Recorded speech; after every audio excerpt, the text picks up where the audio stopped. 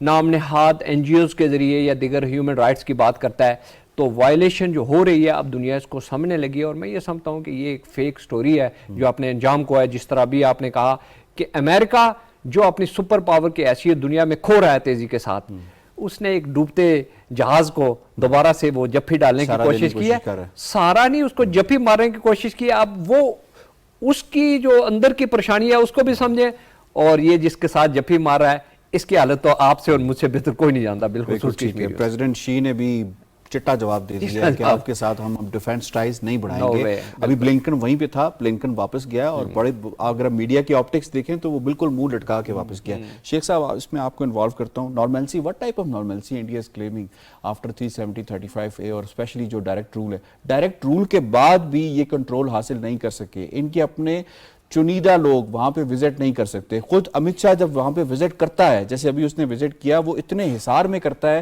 کہ 4-4 5-5 security layers ہوتی ہیں اس کی۔ یہ نارملسی ہے؟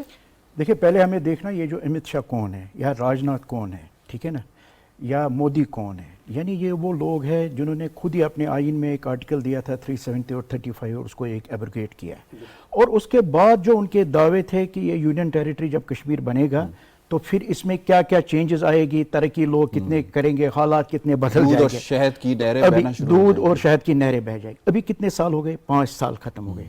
کیا چینج آئی ہے؟ یہ چینج آئی ہے کہ ملٹری میں پھر اضافہ ہوا ہے، آکوپیشنل فورسز پھر مزید وہاں پہ بڑھائے گئے ہیں، اور ساتھ یہ ہے جو آپ نے خود بھی کہا ہے، جو ان کا دورہ ہوتا ہے، اگر وہاں پہ نارمل سی ہے تو یہ آئے جائے اور لوگوں سے ملے نا۔ ابھی ان نے جو یہ G20 کا بھی کیا تھا اجلاس، تو آپ نے دیکھا کہ ان کو کس طرح 5 لیئرز میں سیکیورٹی تھی، 5 لیئرز میں، ان کی ایئر فورس، ان کی نیوی، ان کی کمانڈوز، ان کے SSG، ان کی پولیس، ان کی سیکیورٹی، پیراملٹری، مائی گاڈ، اور کیا نام ہے آپ نے تفصیلات بتائے۔ اس کا مطلب یہ ہے کہ یہ جو ہے نا، یہ نمک پاشی کے مترادف ہے جو یہ دورے ان کے ہیں، اور یہ جو صرف ہے، یہ صرف اور صرف دھوکہ ہے اور کوئی چیز نہیں ہے۔ ان کی ڈیموکریسی جو ہے سو کالڈ، وہ بھی اب ایکسپوز ہو گئی ہے، ان کا سو کالڈ جو سیکولرزم ہے وہ بھی اب ایکسپوز ہو جائے۔ آپ دیکھ لیجیے جو جن کو ہم کہتے ہیں آزادی پسند لوگ، کٹ پتلی، یعنی جو وزراء اعلیٰ وہاں پہ رہے ہیں، ان کو یہ آپ دیکھتے ہیں ان کے بیانات، وہ اس کے حوالے سے کیا بولتے ہیں، وہ کیا کہتے ہیں کہ انہوں نے کس طرح یہ آرٹیکلز ختم کیے، اور کشمیریوں کے ساتھ اب انہوں نے کس طرح یہ دوہرا معیار رکھا ہے۔ یہ وہ لوگ ہیں، ہم تو آزادی پسند لوگ ہیں۔ تو اس لیے میں سمجھتا ہوں کہ یہ جو بھارت کا ہے، یہ صرف جھوٹ پہ مبنی ہے، یہ فریب پہ مبنی ہے، اور ان حالات سے جو ہے گراؤنڈ سچویشن نہیں بدلتی۔ گراؤنڈ سچویشن تب یہ بدلتی ہے جب کشمیریوں کو ان کا حق خود ارادہ دیا جائے گا۔ بالکل ٹھیک ہے۔ آپ کی طرف آتے ہیں عبداللہ حمید گل صاحب، یہ فرمائیے گا، یہ جس نارملسی کے حوالے سے بات کرتے ہیں، انہوں نے کوشش کی کہ کچھ لوگوں کو پالا جائے، چاہے وہ کشمیری کیوں نہ ہو، انہیں بھارت نواز بنایا جائے اور انہیں اپنا وفادار بنایا جائے، اور اس کے بعد ان کے حوالے حکومتیں کی جائیں۔ انہوں نے ان کو کٹ پتلیوں کو لگا کر کوشش کی، کسی کو وزیر اعظم بنایا، کسی کو وزیر اعلیٰ بنایا، پھر اس کے بیٹے کو، پھر اس کے بیٹے کو وزیر اعلیٰ بنایا، پھر کسی کو وزیر داخلہ بنا کر اس کی بیٹی کو وزیر اعلیٰ بنا دیا۔ یہ